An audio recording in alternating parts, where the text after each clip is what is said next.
என் அன்பு பிள்ளையே, உன் வீட்டை தேடி அதிர்ஷ்டம் வர வைப்பதற்கு நீ பயன்படுத்தப் போகும் பொருள் பற்றி உனக்கு சொல்லப் போகின்றேன்.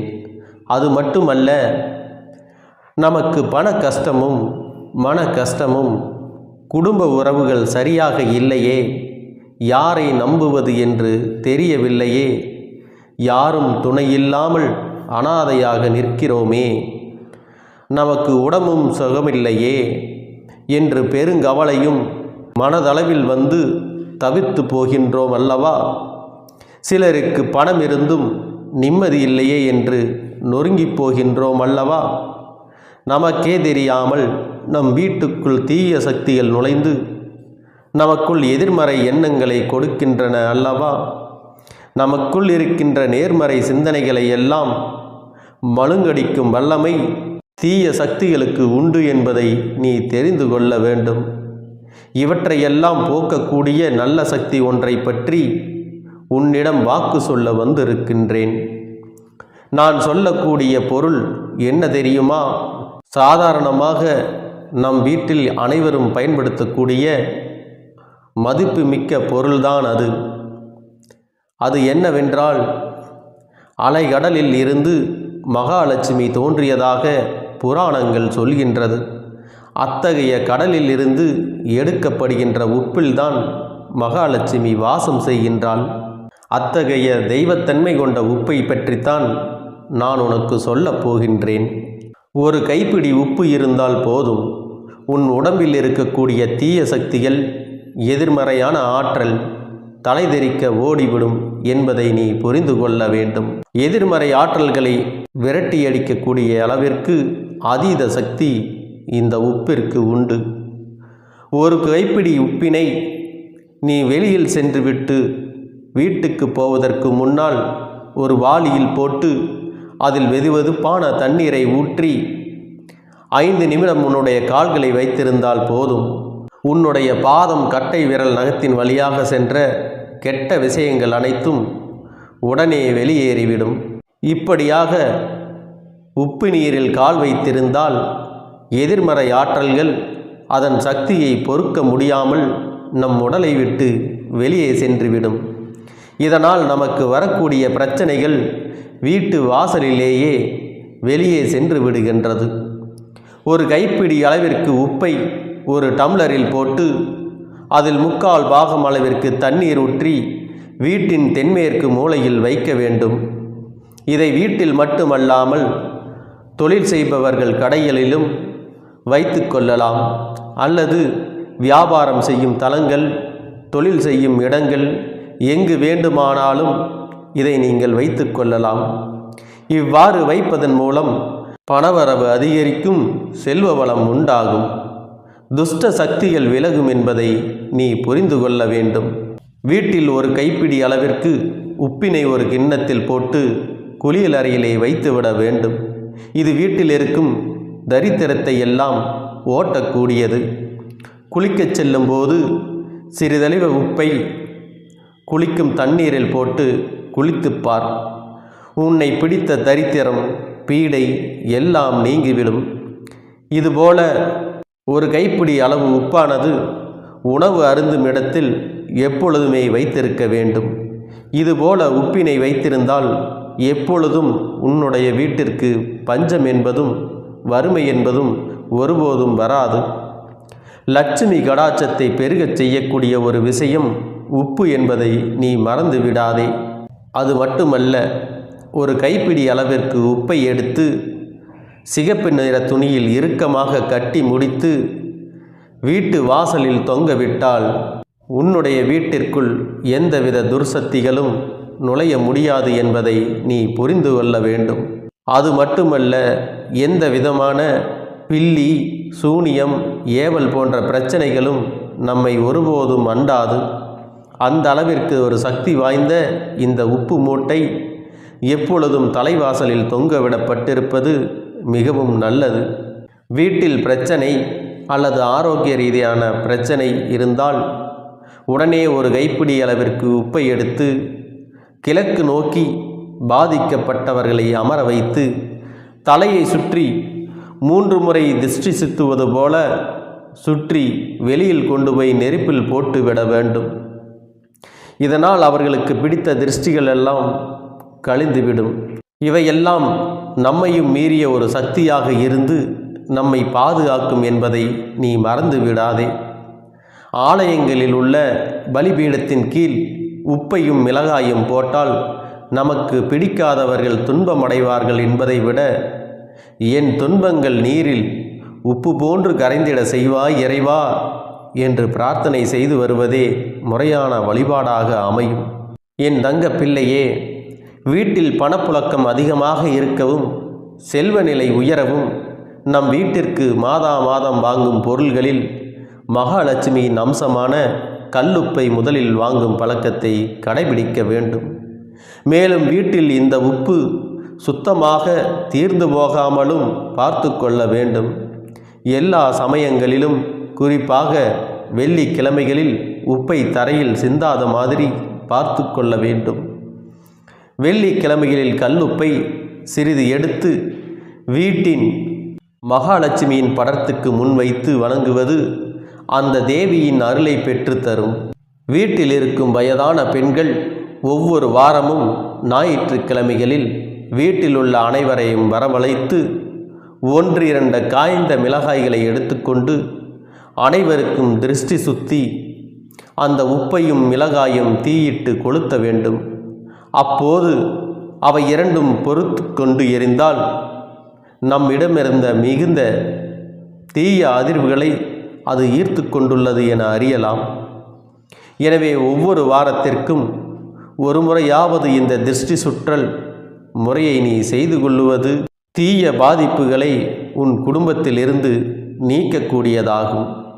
என் தங்க பிள்ளையே, உன் உடலை சுற்றி சாதாரண மனித கண்களுக்கு புலப்படாத சூட்சும சக்தி உடல்கள் இருக்கின்றன.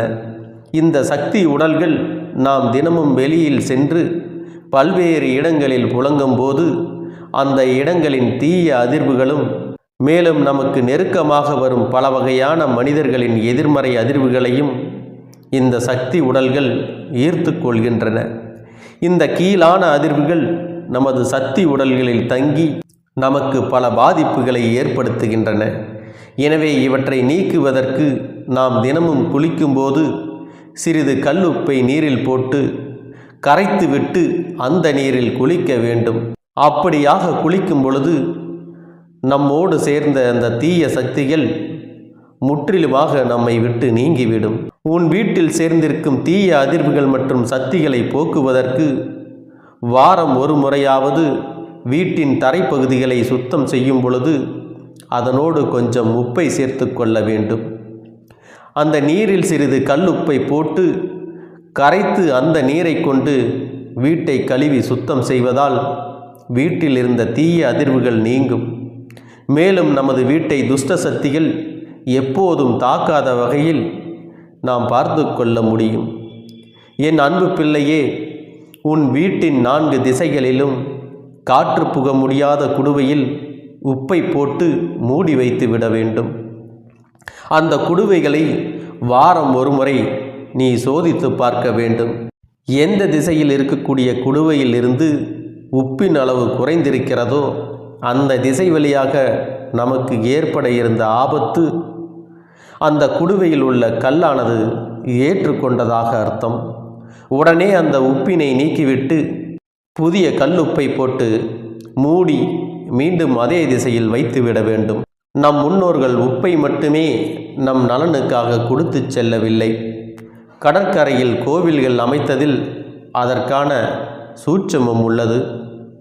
உப்பின் சக்தியை மட்டுமல்ல, உப்பின் தன்மையும் நாம் புரிந்து கொள்ள வேண்டும். என் அன்பு பிள்ளையே, பூமியானது 3 பங்கு கடலால் சூழப்பட்டுள்ளது. நம் உடலும் 3 பங்கு தண்ணீரால் சூழப்பட்டுள்ளது. எனவேதான் உப்பின் சக்தி அளப்பரிய சக்தியாக வெளிப்படுகிறது. நம் உணவின் சுவையை சமப்படுத்துவதும் உப்புதான். உடலின் ஆற்றலை சமப்படுத்துவதும் உப்புதான். மின்சாரத்தை சமநிலையில் வைக்க உப்பை பயன்படுத்துவது உனக்கு தெரியாமல் இல்லை. உப்பினுடைய அற்புத சக்திக்கு மிக முக்கிய காரணம் என்ன தெரியுமா? அதனுடைய வடிவம்தான் அதற்கு முக்கிய காரணம். உப்பால் எந்த ஆற்றலையும் உள்வாங்கவும் வெளியேற்றவும் நிச்சயமாக முடியும். அதற்கு அதன் பலகோண வடிவம்தான் காரணமாக இருக்கின்றது. உன்னால் முடிந்த அளவிற்கு கல் உப்பை பயன்படுத்த வேண்டும். அதன் அற்புத சக்தியை பயன்படுத்தி நீ நினைத்ததை நிச்சயமாக அடைய முடியும்.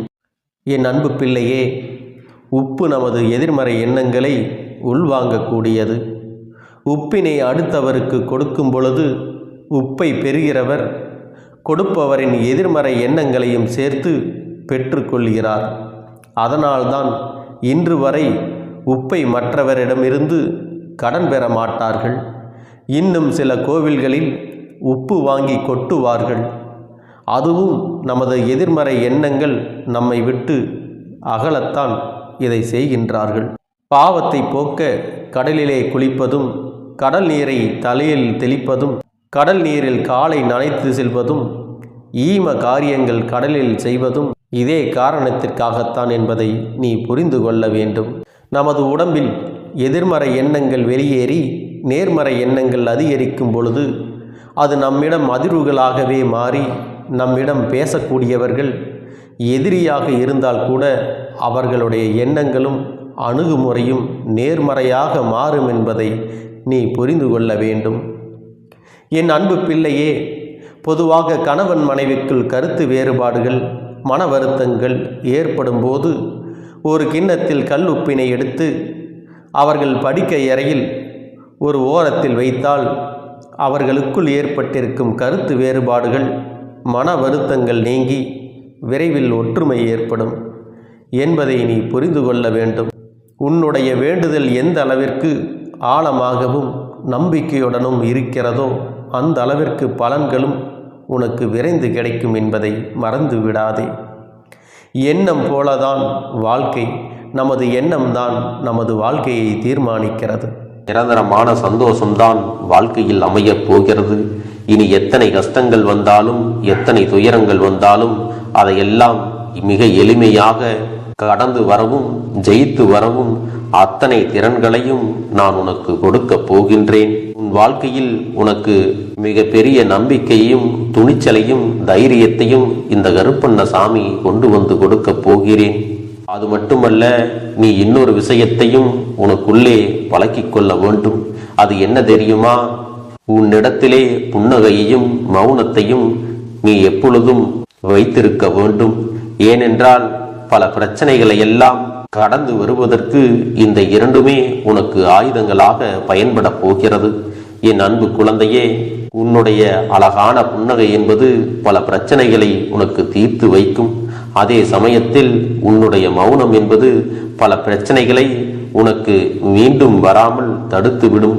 சரியான இடத்தில் நீ சிரித்து விட்டாலே சில பிரச்சனைகள் எல்லாம் காணாமல் போய்விடும். உன் முகத்தில் இருக்கின்ற அழகான புன்னகை ஒட்டுமொத்த மனநிலையும் மாற்றிவிடும். அதனால் பிரச்சனைகள் எளிதில் முடிந்து விடுவதற்கும் வாய்ப்புகள் இருக்கிறது. அதே சமயத்தில் உன்னுடைய மௌனத்தை பலருடைய பிரச்சனைகளை சமாளிப்பதற்கும், அந்த பிரச்சனைகள் உன்னை நோக்கி வரவிடாமல் தடுப்பதற்கும், உன்னை சோதித்து பார்ப்பவர்களுக்கும், உன்னை தீண்டி கோபமடைய செய்பவர்களுக்கும் எல்லாவற்றையும் தாண்டி நீ உன்னுடைய வேலை என்னவோ அதை மட்டுமே நீ செய்து கொண்டு மௌனமாக கடந்து சென்று விட்டால் எப்பேற்பட்ட கஷ்டங்களும் உன் அருகில் வந்து நிற்பதற்கு கூட சக்தி இல்லாமல் வலுவிழந்து சென்றுவிடும். அதனால் இதை இரண்டையும் நீ எப்பொழுதும் உன் வாழ்க்கையில் பயன்படுத்த வேண்டும் என்பதை மறந்து விடாதே. செல்ல குழந்தையே, இந்த வாழ்க்கையில் வெற்றியும் தோல்வியும் யாருக்கும் நிரந்தரம் கிடையாது. ஆனால் இந்த வாழ்க்கையை யாரெல்லாம் நன்றாக வாழ வேண்டும் என்று நினைக்கின்றார்களோ அவர்களுக்கு போராட்டங்கள் அதிகமாகத்தான் இருக்கும். அந்த போராட்டம் நல்லபடியாக முடிய வேண்டுமென்றால் அதில் வெற்றி கிடைக்க வேண்டும் அல்லவா? அப்படிப்பட்ட வெற்றிதான் இனி உனக்கு கிடைக்கப் போகிறது. உன்னுடைய போராட்டங்கள் எல்லாம் நல்லபடியாக முடிய போகிறது. இனிமேல் நீ வெற்றி படிக்கட்டில் ஏறப் போகின்றாய். ஒவ்வொரு படியையும் கடந்து நீ உனக்கான வெற்றியை அடைந்து உச்சத்தில் அமரப் போகிறாய் என்பதை மறந்து விடாதே. என் செல்ல குழந்தையே, இதுவரை வாழ்க்கையில் எதையெல்லாம் தேடி நீ சென்றாயோ அதுவெல்லாம் இனி உன்னை தேடி வரத்தான் போகிறது. நீ எதிர்பார்த்ததைப் போலவே உன்னுடைய வாழ்க்கை இனி அமையத்தான் போகிறது. அதை மாற்றி அமைக்க வேண்டியது உன்னுடைய அப்பனின் பொறுப்பு என்பதை நினைவில் வைத்துக்கொள். இந்த சூழ்நிலைகளை எல்லாம் மாற்றி அமைத்துவிட்டு அதற்கான சக்தியையும் நான் உனக்குள்ளே கொடுக்கத்தான் போகிறேன். அன்பு பிள்ளையே, இந்த சூழ்நிலைகளை எல்லாம் உணர்ந்து உனக்குள்ளே இந்த கருப்பண்ண சாமியின் சக்தியினை நீ உணர வேண்டும். உன்னுடைய முயற்சிகளை நீ எதுவுமே செய்யாமல் எல்லாவற்றையும் அப்பன் பார்த்து கொள்வார் என்று நீயாக எந்த ஒரு விஷயத்தையும் தவற விட்டு விடாதே. உன்னுடைய சொந்த முயற்சியை நீ செய்யும் பொழுது அப்பன் உனக்கு துணையாக இருந்து எல்லா வழிகளையும் உனக்கு ஏற்படுத்தி கொடுத்து உன்னை வெற்றி பெறச் செய்வேன். ஏதேனும் மனம் தளர்ந்து போகின்ற சூழ்நிலையோ விரக்தியோ ஏற்படுகின்ற சூழ்நிலை வந்துவிட்டால் நீ நினைக்க வேண்டியது என்ன தெரியுமா? இந்த அப்பனை நினைத்து கொண்டு என்னால் முடியும், என்னால் இந்த விஷயத்தை செய்ய முடியவில்லை என்றால் யாராலும் செய்ய முடியாது, என் அப்பன் துணையாக இருக்கிறார், நான் இதை செய்து விட்டுத்தான் வேறு வேலையை பார்ப்பேன் என்ற தன்னம்பிக்கையை நீ உனக்குள்ளே அதிகமாக வைத்திருக்க வேண்டும். என் அன்பு குழந்தையே, உன்னுடைய மனதில் தோன்றுகின்ற எண்ணங்களை எல்லாம் நீ எப்பொழுதும் நேர்மறையாகவே வைத்திருக்க வேண்டும். அது மட்டுமல்ல, எப்பொழுதெல்லாம் நீயாகவே உனக்குள் பேசிக் கொள்கின்றாயோ அப்பொழுது உன்னுடைய வாயிலிருந்து வருகின்ற வார்த்தைகள் எல்லாம் என்னால் முடியும், நான் தான் இதை சிறப்பாக செய்வேன், என்னை விட இங்கு யாரும் இந்த வேலையை இத்தனை சிறப்பாக செய்ய முடியாது என்ற நம்பிக்கையை நீ அதிகமாக வைத்திருக்க வேண்டும். உன்னுடைய எண்ணங்களை நேர்மறையாக மிக அழகாக நீ சிந்திக்க தொடங்கிவிட்டால் உன்னுடைய வாழ்க்கை மிக அழகான பூந்தோட்டம் போல மாறிவிடும். உன்னை சுற்றி இருப்பவர்கள் எல்லோரும் உனக்கு நன்மைகள் மட்டுமே செய்வார்கள். தவறுகள் செய்வதற்கோ துரோகங்கள் செய்வதற்கோ நினைக்க மாட்டார்கள். அவர்கள் மனதில் அப்படி ஏதும் தவறான எண்ணங்கள் இருந்தாலும் அவர்கள் எல்லாம் உன்னை விட்டு விலகி ஓடி விடுவார்கள். என் அன்பு குழந்தையே, உன் வாழ்க்கையில் எல்லா செல்வ வளங்களும் எல்லா நன்மைகளும் உனக்கு கிடைக்கும்படி நீ ஆசைப்பட்ட எல்லா விஷயத்தையும் நான் செய்து கொடுக்க போகின்றேன். எல்லாமே உன்னுடைய நன்மைக்காகத்தான் அமையப் போகின்றது. எல்லோருக்கும் அவர்கள் நினைத்தது போல ஆசைப்பட்ட வாழ்க்கை அமைந்து விடாது. அதே நேரத்தில் நீ இந்த அப்பனை நம்பிக்கொண்டு தொடர்ந்து நீ முயற்சி செய்து கொண்டு வருவதால் நீ எதிர்பார்த்ததை விட அழகான சிறப்பான வாழ்க்கையை நான் அமைத்து கொடுக்கத்தான் போகிறேன். யார் என்ன நினைத்தாலும் பரவாயில்லை என்று யாரையும் நீ ஏமாற்றாமல் உண்மையாகவும் நேர்மையாகவும் உன்னுடைய மனசாட்சிப்படி நீ வாழ்ந்தாலே போதும். உன்னிடத்தில் தெரிந்தே தவறுகள் செய்பவர்களையும் துரோகங்கள் செய்பவர்களையும் மீண்டும் மீண்டும் நம்பும் அளவிற்கு நீ ஒருபோதும் முட்டாள்தனமாக இருந்து விடாதே. என் செல்லமே, அப்படிப்பட்டவர்களிடமிருந்து நீ விலகி இருந்து அவர்களுக்கான அந்த தவறினை உணர்த்த வேண்டும். உன்னுடைய நடவடிக்கைகள் தான் அவர்களுக்கு மீண்டும் அப்படி ஒரு தவறு செய்துவிடக் கூடாது என்ற எண்ணத்தை உருவாக்கும். என் தங்கமே, அது உனக்கு பாதுகாப்பாகவும் இருக்கும் என்பதை நினைவில் வைத்துக் கொள்ள வேண்டும். எதிரியாக இருந்தாலும் சரி அல்லது உன்னை அலட்சியம் செய்யும் குடும்ப உறவுகளாக இருந்தாலும் சரி, அவர்களுக்கு எப்போதும் நீ மௌனத்தை மட்டுமே பதிலாகவும் பரிசாகவும் கொடு. விரைவில் உன் வாழ்க்கை மாறுமல்லவா? அப்போது எல்லாவற்றையும் அவர்களாகவே உணர்ந்து கொள்வார்கள். எப்பொழுதும் நீ மற்றவர்களிடத்தில் நன்றியுணர்வோடு இருந்து கொண்டால் அதுவே உனக்கு எல்லா நன்மைகளையும் கொண்டு வந்து கொடுக்கும். உன்னுடைய அழகான புன்னகை என்பது பல பிரச்சனைகளை உனக்கு தீர்த்து வைக்கும்.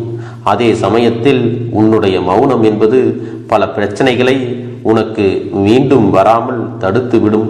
சரியான இடத்தில் நீ சிரித்து விட்டாலே சில பிரச்சனைகள் எல்லாம் காணாமல் போய்விடும். உன் முகத்தில் இருக்கின்ற அழகான புன்னகை ஒட்டுமொத்த மனநிலையும் மாற்றிவிடும்.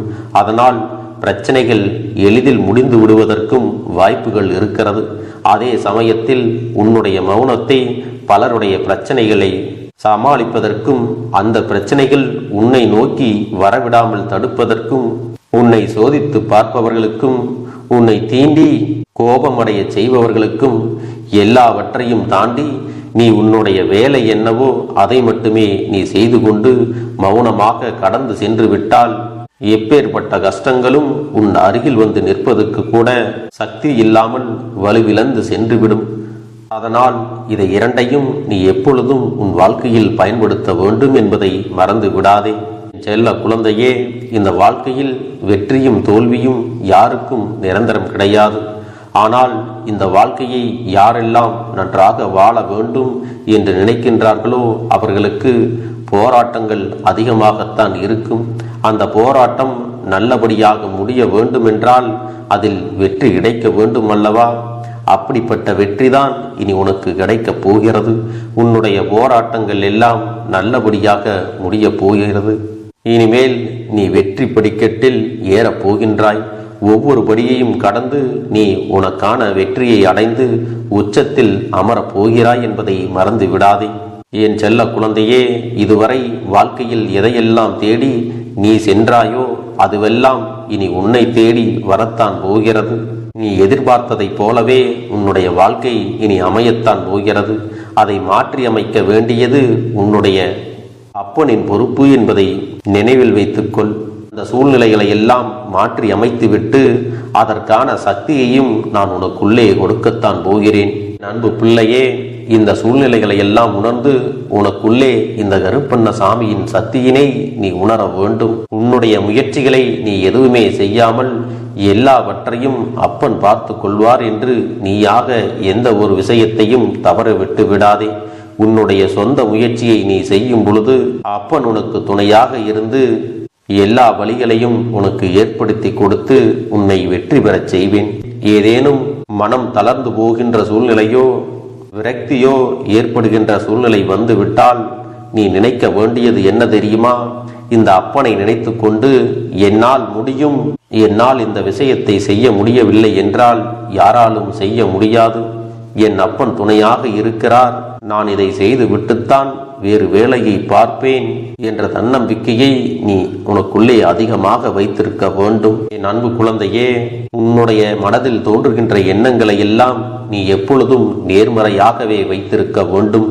அது மட்டுமல்ல, எப்பொழுதெல்லாம் நீயாகவே உனக்குள் பேசிக் கொள்கின்றாயோ அப்பொழுது உன்னுடைய வாயிலிருந்து வருகின்ற வார்த்தைகள் எல்லாம் என்னால் முடியும், நான் தான் இதை சிறப்பாக செய்வேன், என்னை விட இங்கு யாரும் இந்த வேலையை இத்தனை சிறப்பாக செய்ய முடியாது என்ற நம்பிக்கையை நீ அதிகமாக வைத்திருக்க வேண்டும். உன்னுடைய எண்ணங்களை நேர்மறையாக மிக அழகாக நீ சிந்திக்க தொடங்கிவிட்டால் உன்னுடைய வாழ்க்கை மிக அழகான பூந்தோட்டம் போல மாறிவிடும். உன்னை சுற்றி இருப்பவர்கள் எல்லோரும் உனக்கு நன்மைகள் மட்டுமே செய்வார்கள். தவறுகள் செய்வதற்கோ துரோகங்கள் செய்வதற்கோ நினைக்க மாட்டார்கள். அவர்கள் மனதில் அப்படி ஏதும் தவறான எண்ணங்கள் இருந்தாலும் அவர்கள் எல்லாம் உன்னை விட்டு விலகி ஓடி விடுவார்கள். என் அன்பு குழந்தையே, உன் வாழ்க்கையில் எல்லா செல்வ வளங்களும் எல்லா நன்மைகளும் உனக்கு கிடைக்கும்படி நீ ஆசைப்பட்ட எல்லா விஷயத்தையும் நான் செய்து கொடுக்கப் போகின்றேன். எல்லாமே உன்னுடைய நன்மைக்காகத்தான் அமையப் போகின்றது. எல்லோருக்கும் அவர்கள் நினைத்தது போல ஆசைப்பட்ட வாழ்க்கை அமைந்து விடாது. அதே நேரத்தில் நீ இந்த அப்பனை நம்பிக்கொண்டு தொடர்ந்து நீ முயற்சி செய்து கொண்டு வருவதால் நீ எதிர்பார்த்ததை விட அழகான சிறப்பான வாழ்க்கையை நான் அமைத்து கொடுக்கத்தான் போகிறேன். யார் என்ன நினைத்தாலும் பரவாயில்லை என்று யாரையும் நீ ஏமாற்றாமல் உண்மையாகவும் நேர்மையாகவும் உன்னுடைய மனசாட்சிப்படி நீ வாழ்ந்தாலே போதும். உன்னிடத்தில் தெரிந்தே தவறுகள் செய்பவர்களையும் துரோகங்கள் செய்பவர்களையும் மீண்டும் மீண்டும் நம்பும் அளவிற்கு நீ ஒருபோதும் முட்டாள்தனமாக இருந்து விடாதே. என் செல்லமே, அப்படிப்பட்டவர்களிடமிருந்து நீ விலகி இருந்து அவர்களுக்கான அந்த தவறினை உணர்த்த வேண்டும். உன்னுடைய நடவடிக்கைகள் தான் அவர்களுக்கு மீண்டும் அப்படி ஒரு தவறு செய்துவிடக் கூடாது என்ற எண்ணத்தை உருவாக்கும். என் தங்கமே, அது உனக்கு பாதுகாப்பாகவும் இருக்கும் என்பதை நினைவில் வைத்துக் கொள்ள வேண்டும். எதிரியாக இருந்தாலும் சரி அல்லது உன்னை அலட்சியம் செய்யும் குடும்ப உறவுகளாக இருந்தாலும் சரி, அவர்களுக்கு எப்போதும் நீ மௌனத்தை மட்டுமே பதிலாகவும் பரிசாகவும் கொடு. விரைவில் உன் வாழ்க்கை மாறும் அல்லவா? அப்போது எல்லாவற்றையும் அவர்களாகவே உணர்ந்து கொள்வார்கள். எப்பொழுதும் நீ மற்றவர்களிடத்தில் நன்றியுணர்வோடு இருந்து கொண்டால் அதுவே உனக்கு எல்லா நன்மைகளையும் கொண்டு வந்து கொடுக்கும். நான் சொல்லிக் கொள்கிறேன், என்னுடைய பிள்ளைக்கு ஒவ்வொருவரும் நான் சொல்லிக்கொண்டு இருப்பது இதைத்தான். எப்பொழுதும் இதை நினைவில் வைத்து கொள்ள வேண்டும். என் தங்க பிள்ளையே, உனக்காகவும் உன்னுடைய நன்மைக்காகவும் உன்னுடைய கண்ணீருக்காகவும் உன்னுடைய கஷ்டத்திற்காகவும் உன்னுடன் இருக்கக்கூடிய உறவுகள் யாரும் உதவ வரவில்லை என்றாலும் உன் அப்பன் இந்த கருப்பன் இருக்கிறேன். நீ என்னை முழுமையாக நம்பு. நான் உனக்காக உதவி செய்ய வருவேன். எனக்காக சிறு அகல் தீபத்தை ஏற்றி மாலை நேரத்தில் வழிபடுகிறாய் அல்லவா? அந்த நல்ல உள்ளத்திற்காகத்தான் நான் உன் உறவாக இருந்து உன்னுடைய அப்பனாக இருந்து என்னுடைய குழந்தைகள் அழுது கொண்டிருக்கிறது, அந்த குழந்தைகளுக்கு என்ன செய்ய வேண்டும் என்றும் இந்த அப்பன் பார்த்து பார்த்து செய்கின்றேன். நான் உனக்காக வருகிறேன் என்று சொல்லி வராமல் மட்டும் இருந்து விட மாட்டேன். என் தங்கமே, நான் வருகிறேன் என்று சொன்னால் கண்டிப்பாக உனக்காக வருவேன். நான் வந்து உன்னுடைய வாழ்க்கையில் உன்னுடைய வேண்டுதல்கள் எல்லாவற்றையும் ஒவ்வொன்றாக முடித்து கொடுப்பேன் என்பதை நீ நம்ப வேண்டும். அப்பன் சொன்னதை நினைவில் வைத்து கொண்டு நான் சொல்லியபடியே நீ செய்ய வேண்டும். அப்படி நீ கடைபிடிக்க வேண்டும். நீ கட்டாயமாக கடைபிடித்தால் உனக்கானதை எல்லாம் உன் இல்லத்திலே உன்னை தேடி வரும் என்பதில் எந்த ஒரு மாற்று கருத்தும் கிடையாது. இந்த அப்பன் உன்னுடைய உள்ளத்தையும் உன்னுடைய இல்லத்தையும் சந்தோஷப்படுத்தி பார்ப்பேன். என் தங்க பிள்ளையே, அப்பன் சொல்வதை செய்ய தயாராகி விட்டாயா? இன்றிலிருந்து நீ தொடங்கிவிடு. அப்படி தொடங்கி ஒரு வாரத்திற்கு இந்த அப்பனுக்கு நீ தீபத்தை ஏற்றி மாலை நேரங்களில் நீ வழிபாடு செய்ய வேண்டும். உன்னுடைய இல்லத்திற்கு வெளியே அகல் தீபத்தை ஏற்றி வைத்த பிறகுதான் உன் இல்லத்தின் உள்ளே ஏற்ற வேண்டும். ஏனென்றால் இந்த அப்பன் உன் இல்லத்தை காவல் காத்து கொண்டிருக்கிறேன். எப்பொழுதும் என்னை உள்ளே அழைக்க வேண்டுமென்றால் வெளியே இருக்கும் என்னை கற்பூர தீப ஆரத்தி காட்டி உள்ளே வா அப்பனே, என் பின்னால் வாருங்கள், என் வாழ்க்கையில் இருக்கக்கூடிய பிரச்சனைகளை எல்லாம் தீருங்கள் என்று கண்டிப்பாக நீ என்னை வழிபட வேண்டும். உன் இல்லத்தில் இருந்து என்னை வர வைத்து உனக்கு என்னென்ன பிரச்சனைகள் இருக்கிறதோ அதை அனைத்தையும் என்னிடத்திலே சொல்லி நீ என்னை அழைத்து வர வேண்டும். அப்படி நீ செய்தாயானால் உன் வாழ்க்கை உயரும், உனக்கு சந்தோஷம் நிலைக்கும். ஒவ்வொரு தருணமும் உனக்கு வெற்றிதான். என் தங்க பிள்ளையே, நான் உனக்கு சில விஷயங்கள் சொல்வது புரியவில்லை என்றால் நீ உன்னுடைய பிரார்த்தனைகளை மட்டும் செய்துவிடு. என்னிடம் மனம் உருகி பிரார்த்தனையை செய்துவிடு. அப்போது நீ நினைத்த அனைத்தையும் நான் உனக்காக கொடுத்து விடுவேன். ஆனால் அழுது கொண்டு எந்த ஒரு காரியத்தையும் செய்யாதே. நீ செய்ய நினைப்பதை அப்பனை மனதில் வைத்துக்கொண்டு தைரியமாக செய். என் தங்க பிள்ளையே, இதை மட்டும் நீ செய்துவிட்டால் போதும். உன் வாழ்க்கையில் இருக்கும் அனைத்து பிரச்சனைகளையும் நான் தீர்த்து கொடுப்பேன் என் தங்கமே. அதனால் நீ எதை நினைத்தும் வருத்தப்பட வேண்டிய அவசியம் உனக்கு இல்லை. இந்த அப்பனை நினைத்து எப்பொழுதும் சந்தோஷமாகவும் அமைதியாகவும் நிம்மதியுடனும் நீ இருக்க வேண்டும். இனி எத்தனை கஷ்டங்கள் வந்தாலும் எத்தனை துயரங்கள் வந்தாலும் அதையெல்லாம் மிக எளிமையாக கடந்து வரவும் ஜெயித்து வரவும் அத்தனை திறன்களையும் நான் உனக்கு கொடுக்க போகின்றேன். உன் வாழ்க்கையில் உனக்கு மிக பெரிய நம்பிக்கையையும் துணிச்சலையும் தைரியத்தையும் இந்த கருப்பண்ணசாமி கொண்டு வந்து கொடுக்க போகிறேன். அது மட்டுமல்ல, நீ இன்னொரு விஷயத்தையும் உனக்குள்ளே பழக்கிக் கொள்ள வேண்டும். அது என்ன தெரியுமா? உன்னிடத்திலே புன்னகையையும் மௌனத்தையும் நீ எப்பொழுதும் வைத்திருக்க வேண்டும். ஏனென்றால் பல பிரச்சனைகளை எல்லாம் கடந்து வருவதற்கு இந்த இரண்டுமே உனக்கு ஆயுதங்களாக பயன்பட போகிறது. என் அன்பு குழந்தையே, உன்னுடைய அழகான புன்னகை என்பது பல பிரச்சனைகளை உனக்கு தீர்த்து வைக்கும். அதே சமயத்தில் உன்னுடைய மௌனம் என்பது பல பிரச்சனைகளை உனக்கு மீண்டும் வராமல் தடுத்துவிடும். சரியான இடத்தில் நீ சிரித்து விட்டாலே சில பிரச்சனைகள் எல்லாம் காணாமல் போய்விடும். உன் முகத்தில் இருக்கின்ற அழகான புன்னகை ஒட்டுமொத்த மனநிலையையும் மாற்றிவிடும். அதனால் பிரச்சனைகள் எளிதில் முடிந்து விடுவதற்கும் வாய்ப்புகள் இருக்கிறது.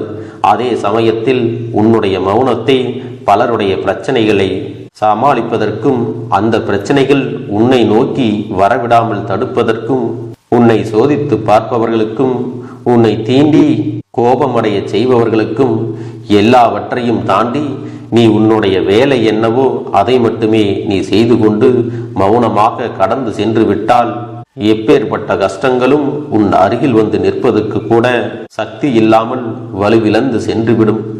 அதனால் இதை இரண்டையும் நீ எப்பொழுதும் உன் வாழ்க்கையில் பயன்படுத்த வேண்டும் என்பதை மறந்து விடாதே. செல்ல குழந்தையே, இந்த வாழ்க்கையில் வெற்றியும் தோல்வியும் யாருக்கும் நிரந்தரம் கிடையாது. ஆனால் இந்த வாழ்க்கையை யாரெல்லாம் நன்றாக வாழ வேண்டும் என்று நினைக்கின்றார்களோ அவர்களுக்கு போராட்டங்கள் அதிகமாகத்தான் இருக்கும். அந்த போராட்டம் நல்லபடியாக முடிய வேண்டுமென்றால் அதில் வெற்றி கிடைக்க வேண்டும் அல்லவா? அப்படிப்பட்ட வெற்றிதான் இனி உனக்கு கிடைக்கப் போகிறது. உன்னுடைய போராட்டங்கள் எல்லாம் நல்லபடியாக முடிய போகிறது. இனிமேல் நீ வெற்றி படிக்கட்டில் ஏறப் போகின்றாய். ஒவ்வொரு படியையும் கடந்து நீ உனக்கான வெற்றியை அடைந்து உச்சத்தில் அமரப் போகிறாய் என்பதை மறந்து விடாதே. என் செல்ல குழந்தையே, இதுவரை வாழ்க்கையில் எதையெல்லாம் தேடி நீ சென்றாயோ அதுவெல்லாம் இனி உன்னை தேடி வரத்தான் போகிறது. நீ எதிர்பார்த்ததைப் போலவே உன்னுடைய வாழ்க்கை இனி அமையத்தான் போகிறது. அதை மாற்றி அமைக்க வேண்டியது உன்னுடைய அப்பனின் பொறுப்பு என்பதை நினைவில் வைத்துக்கொள். இந்த சூழ்நிலைகளை எல்லாம் மாற்றி அமைத்துவிட்டு அதற்கான சக்தியையும் நான் உனக்குள்ளே கொடுக்கத்தான் போகிறேன். என் அன்பு குழந்தைக்கு இந்த கருப்பண்ணசாமியின் ஆசீர்வாதங்களும் அன்பும் துணையும் என்றென்றைக்கும் முழுமையாக கிடைத்து கொண்டே இருக்கும்.